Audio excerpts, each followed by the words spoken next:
Hello and welcome to another one of Safe Community Coalition's Managing the Moment video. Today I'd like to introduce Dr. Melissa Sporn. She's going to be speaking to us on daily living in COVID.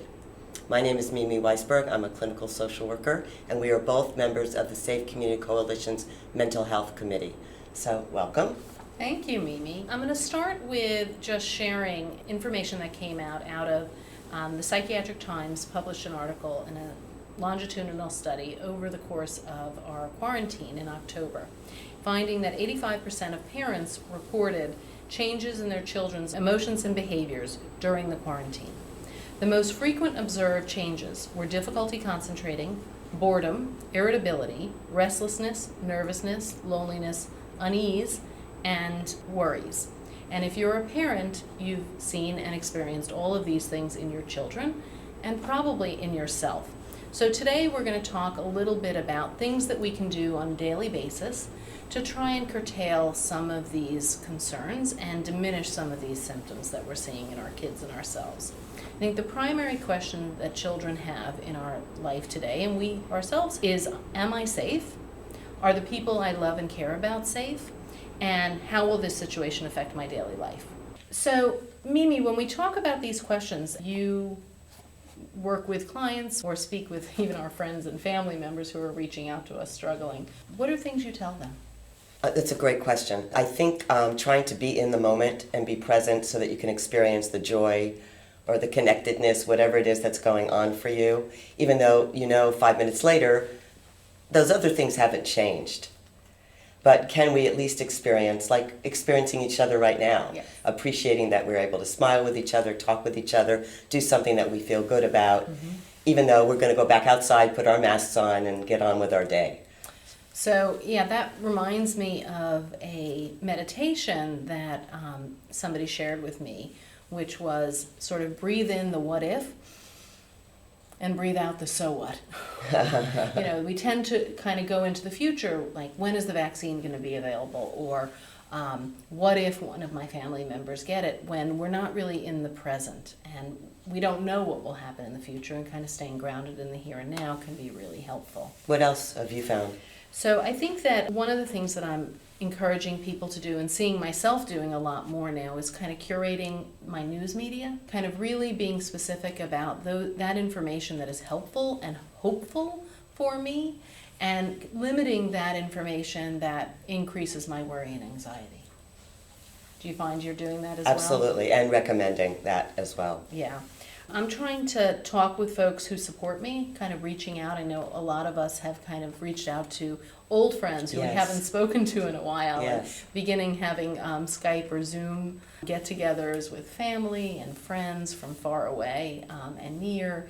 And that connectedness is really important, recognizing that loneliness can be a precursor to some of the depression and anxiety that our children and that we're feeling ourselves. So finding safe ways of connecting, whether it be outside, socially distant, with masks on, or through technology. Yeah, I think what you're saying is really important because it leaves us vulnerable, and we don't want to take in so much toxic stuff, but to try to figure out what's going to nurture me right now can be a real challenge. I think reaching out is important.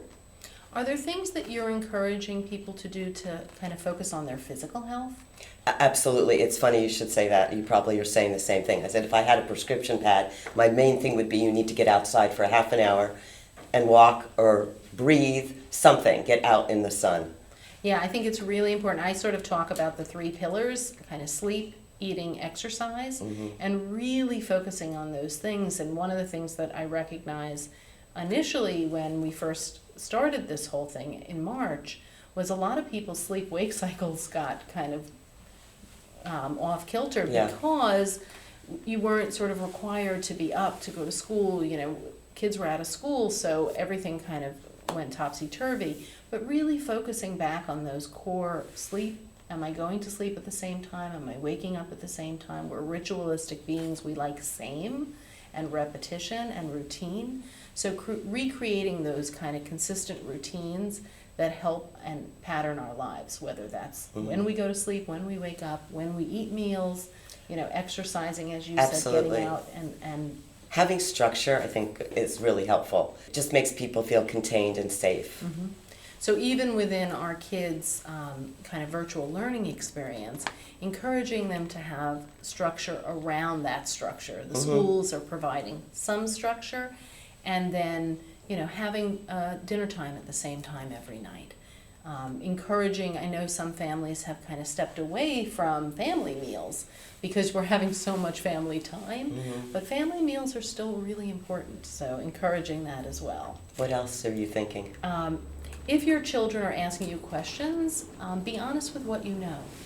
Be honest that right now I'm not sure at what time and at what point we'll be getting vaccines, or when things will be back to normal, or when I may go back to my office, or you might go back to the classroom.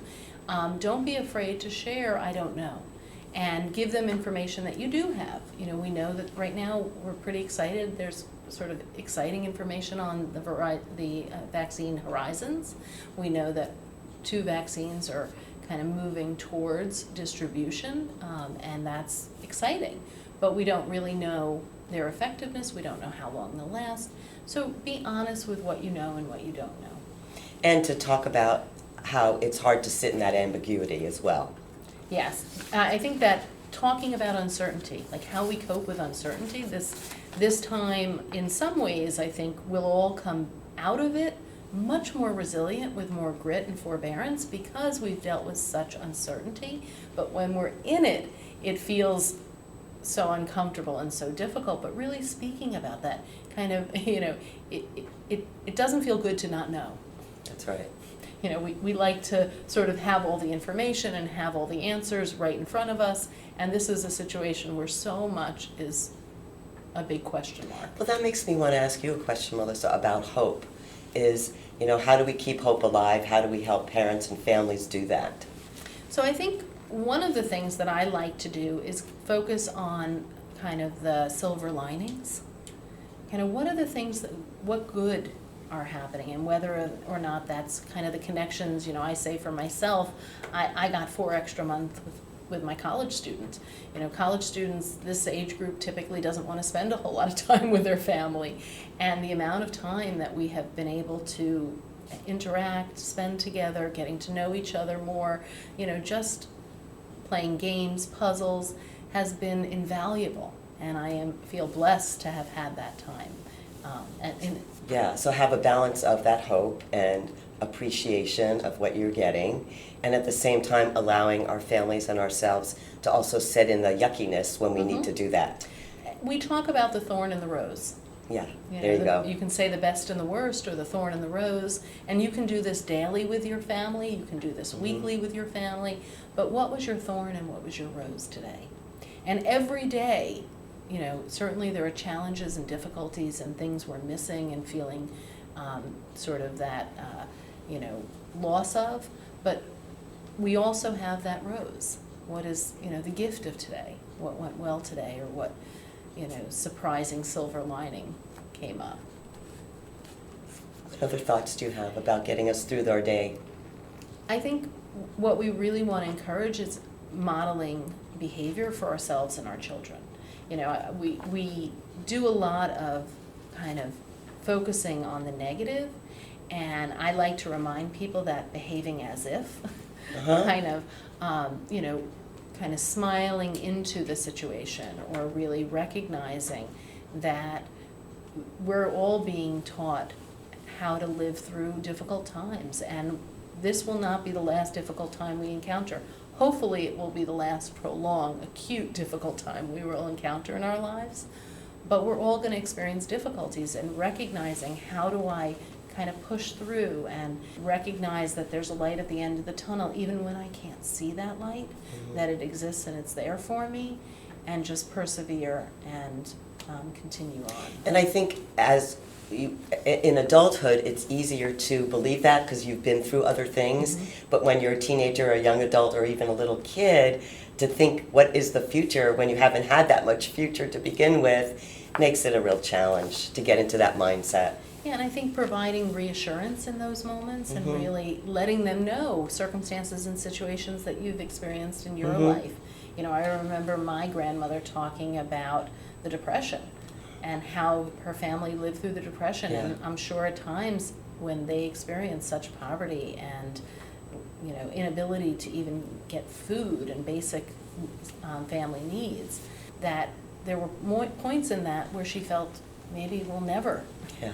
experience the abundance we had before. And yet they did. So really being able to see through our difficulties to the possibility of hope and a future that is brighter.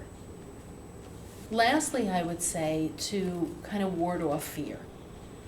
You know, I want, while it's appropriate to have anxiety and worries, I want us to be able to create for ourselves and assist our children in creating kind of a lockbox in our mind where we put the fear. And we don't hyper-focus on it or exaggerate it or catastrophize. And really encouraging us to move the fear from a place where it's preeminent in our lives. You know, I'm working with some families who, you know, they won't leave their house ever at all because they're so terrified, not even to go out in their backyards.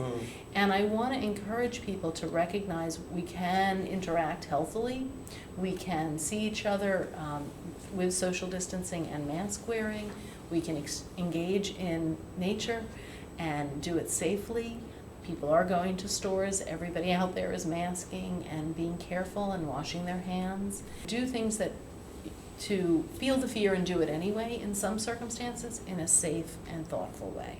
Does that The make other sense? thing I heard, the other thing I heard you say is, you know, it's okay to compartmentalize. So let me allow myself to have some moments of fear or concern or worry or sadness or crying, and then box that up and put it away. That sometimes compartmentalizing can be extremely helpful and healthy. Yeah, and especially when we're interacting with our children, that even though I may be experiencing my own fear about the future or when the vaccine is going to become available, I don't want to kind of spill that over onto them because it may be something they can't manage and they don't understand. And so to be really cognizant of how much fear am I communicating to the people around me, my community, my children, and to take those moments of hope and kind of spread them about. You know, I think even sharing your silver linings with other people makes them feel hopeful and excited. Great. Thank you. This has been really helpful. My pleasure.